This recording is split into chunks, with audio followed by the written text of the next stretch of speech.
The Ghost Pirates. Chapter 1. The Figure Out of the Sea. He began without any circumlocution. I joined the Mort Zestus in Frisco. I heard before I signed on that there were some funny yarns floating round about her, but I was pretty nearly on the beach and too jolly anxious to get away to worry about trifles. Besides, by all accounts, she was right enough so far as grub and treatment went. When I asked fellows to give it a name, they generally could not. All they could tell me was that she was unlucky, and made thundering long passages, and had no more than a fair share of dirty weather. Also, that she had twice had the sticks blown out of her and her cargo shifted. Besides all these, a heap of other things that might happen to any packet, and would not be comfortable to run into. Still, they were the ordinary things, and I was willing enough to risk them to get home. All the same, if I had been given the chance, I should have shipped in some other vessel as a matter of preference.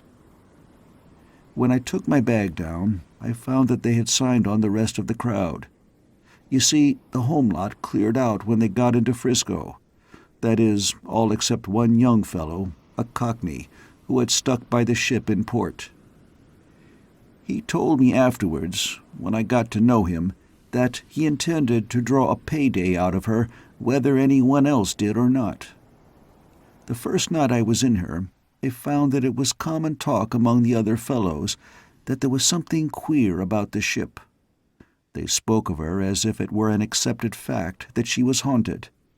Yet they all treated the matter as a joke. All, that is, except the young Cockney, Williams, who, instead of laughing at their jests on the subject, seemed to take the whole matter seriously. This made me rather curious.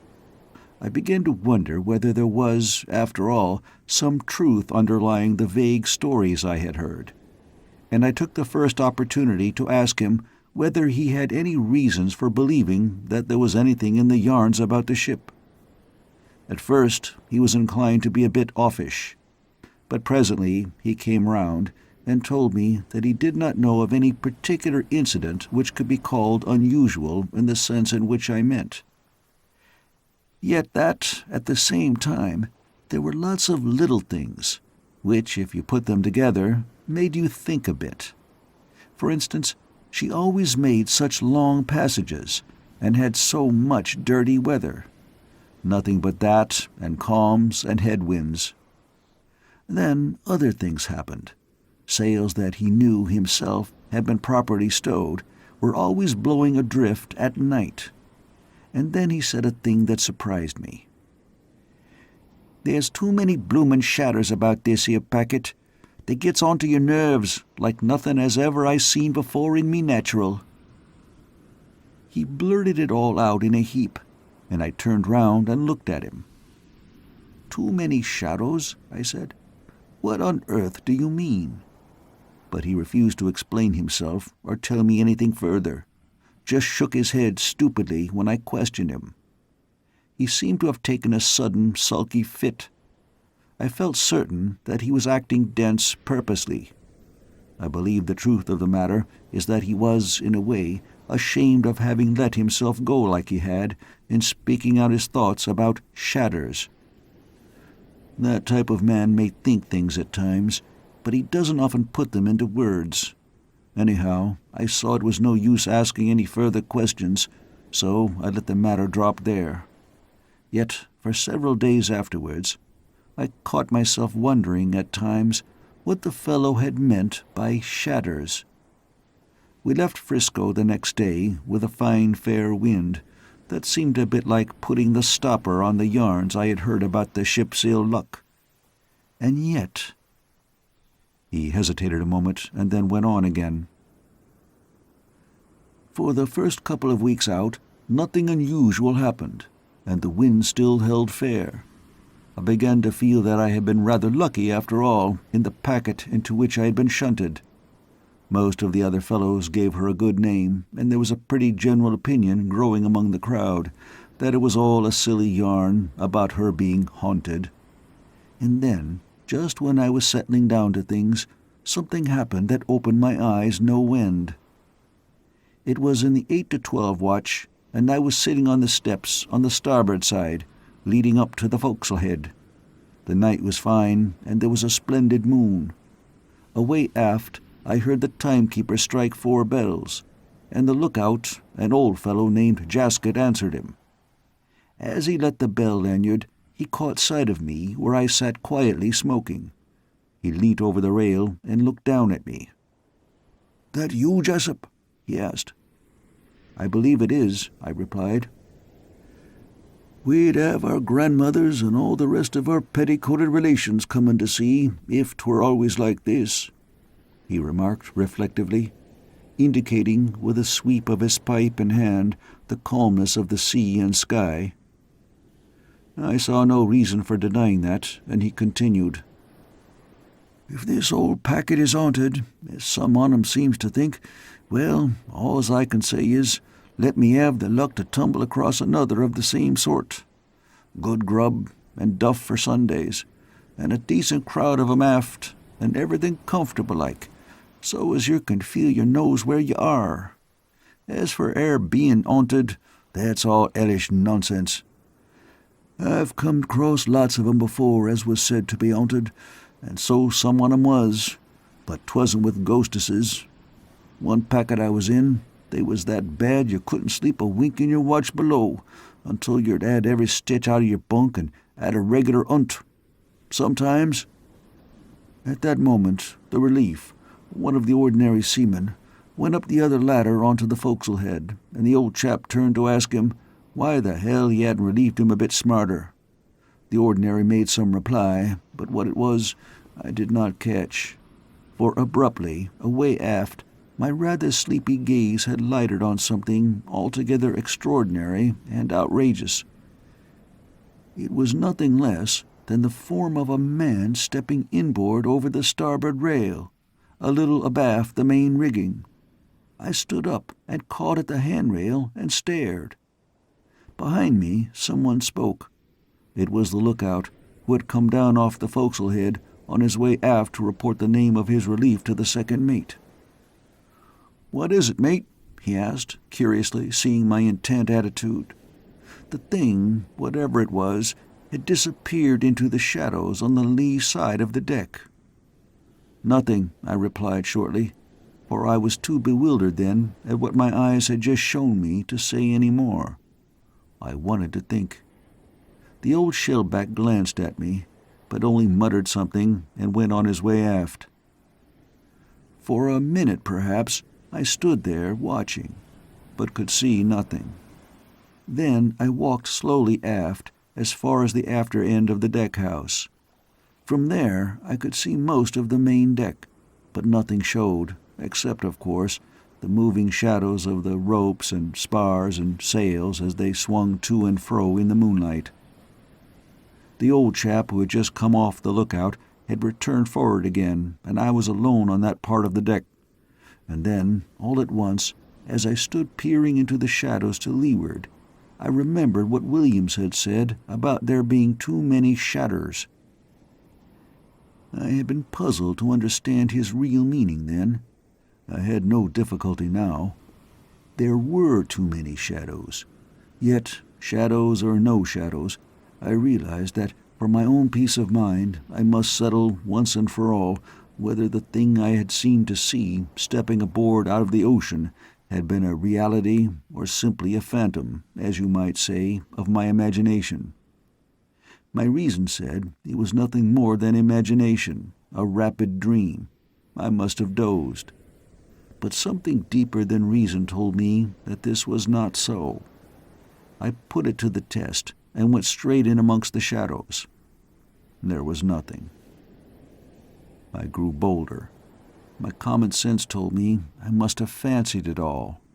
I walked over to the mainmast and looked behind the pinrail that partly surrounded it, and down into the shadow of the pumps. But here again was nothing. Then I went in under the break of the poop. It was darker under there than out on deck. I looked up both sides of the deck and saw that they were bare of anything such as I looked for.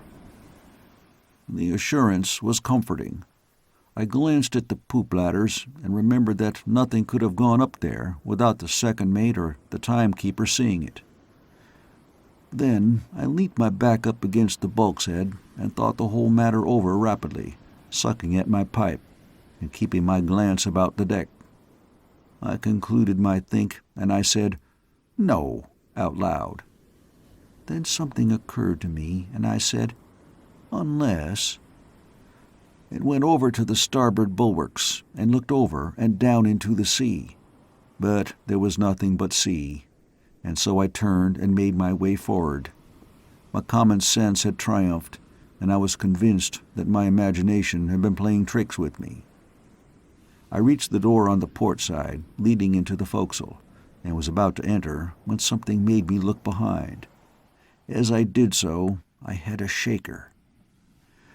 Away aft, a dim, shadowy form stood in the wake of a swaying belt of moonlight that swept the deck a bit abaft the mainmast. It was the same figure that I had just been attributing to my fancy. I will admit that I felt more than startled. I was quite a bit frightened. I was convinced now that it was no mere imaginary thing. It was a human figure, and yet, with the flicker of the moonlight and the shadows chasing over it, I was unable to say more than that. Then, as I stood there, irresolute and funky, I got the thought that someone was acting the goat, though for what reason or purpose I never stopped to consider. I was glad of any suggestion that my common sense assured me was not impossible, and for the moment I felt quite relieved. That side to the question had not presented itself to me before. I began to pluck up courage. I accused myself of getting fanciful. Otherwise, I should have tumbled to it earlier. And then, funnily enough, in spite of all my reasoning, I was still afraid of going aft to discover who that was, standing on the lee side of the main deck. Yet I felt that if I shirked it, I was only fit to be dumped overboard, and so I went, though not with any great speed, as you can imagine. I had gone half the distance, and still the figure remained there, motionless and silent, and the moonlight and the shadows playing over it with each roll of the ship. I think I tried to be surprised. If it were one of the fellows playing the fool, he must have heard me coming, and why didn't he scoot while he had the chance? And where could he have hidden himself before? All these things I asked myself in a rush with a queer mixture of doubt and belief. And, in the meantime, I was drawing nearer. I had passed the house and was not 12 paces distant, when, abruptly, the silent figure made 3 quick strides to the port rail and climbed over it into the sea. I rushed to the side and stared over, but nothing met my gaze except the shadow of the ship sweeping over the moonlit sea. How long I stared down blankly into the water it would be impossible to say. Certainly for a good minute. I felt blank, just horribly blank.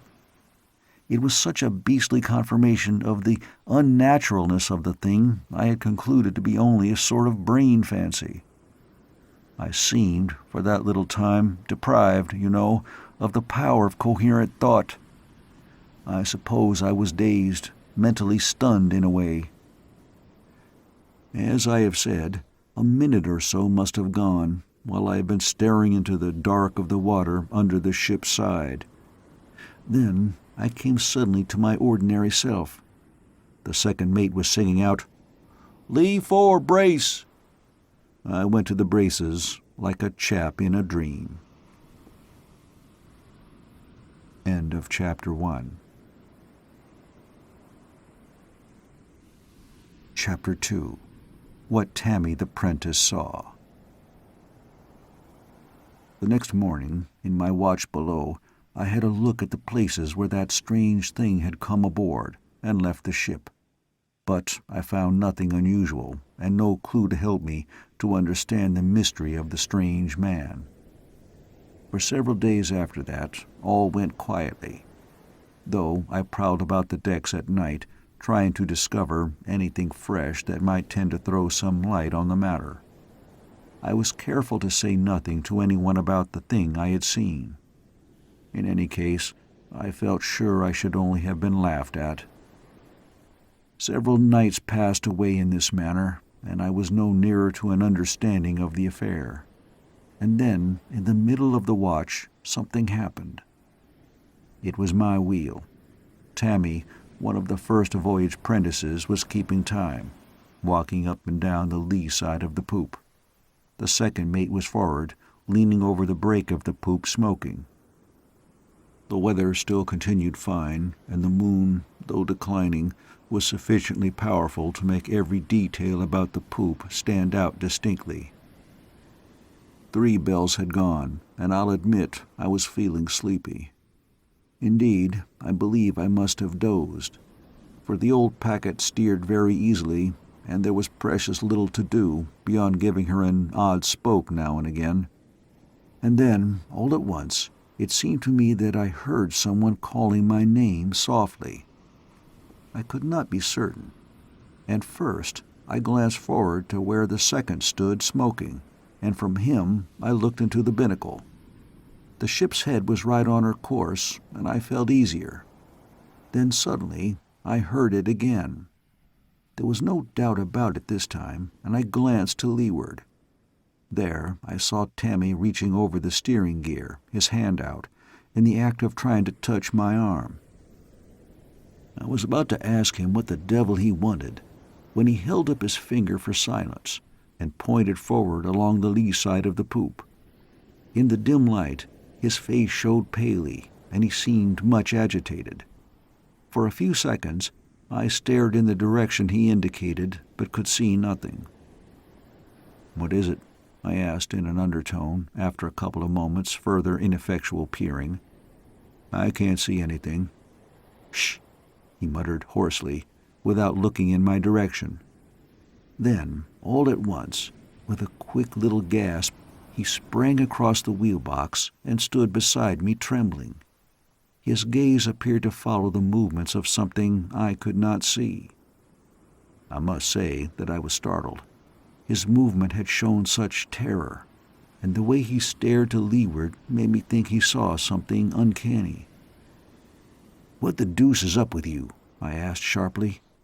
And then I remembered the second mate. I glanced forward to where he lounged.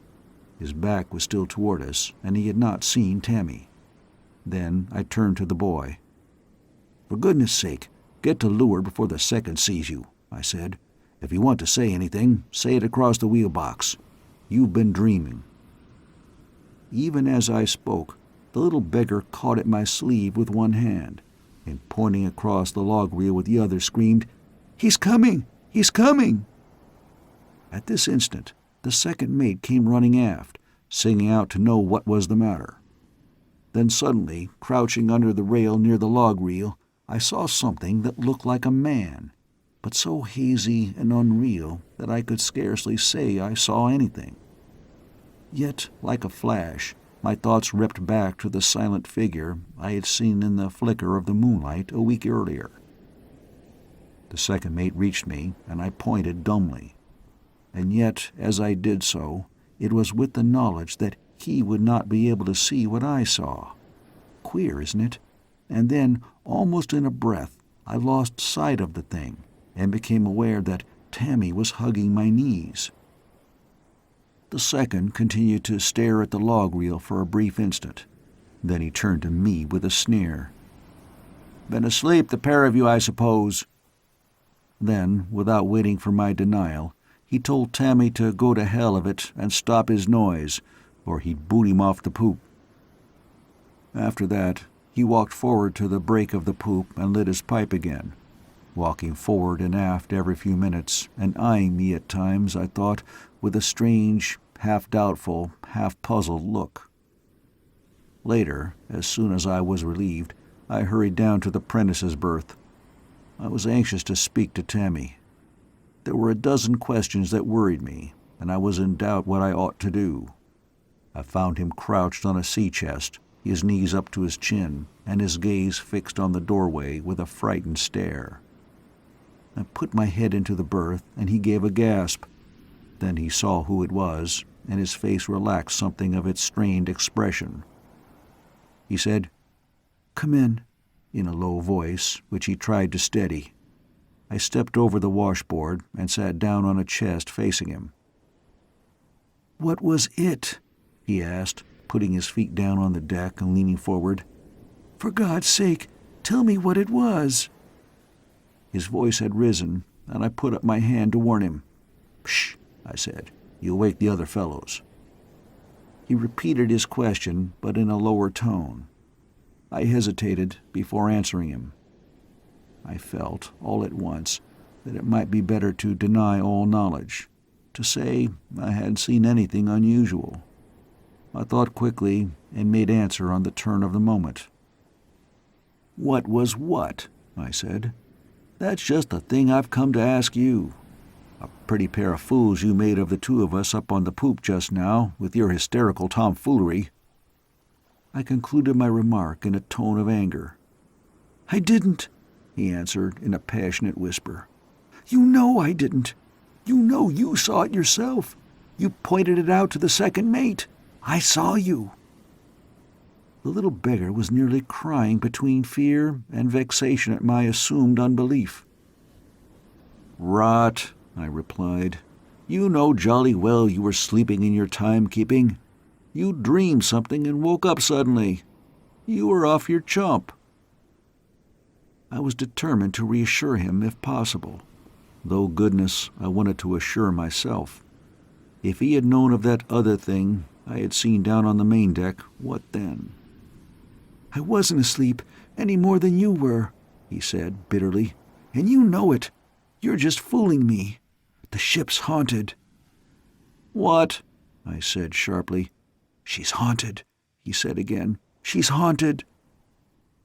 "Who says so?" I inquired in a tone of unbelief. "I do, and you know it.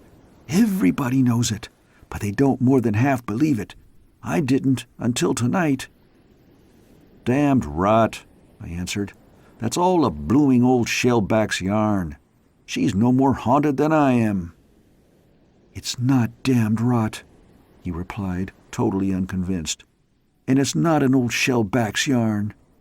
"Why won't you say you saw it?" he cried, growing almost tearfully excited and raising his voice again.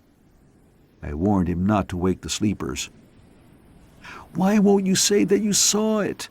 he repeated. I got up from the chest and went towards the door. "You're a young idiot," I said, "and I should advise you not to go gassing about like this round the decks. Take my tip and turn in and get a sleep. You're talking dotty.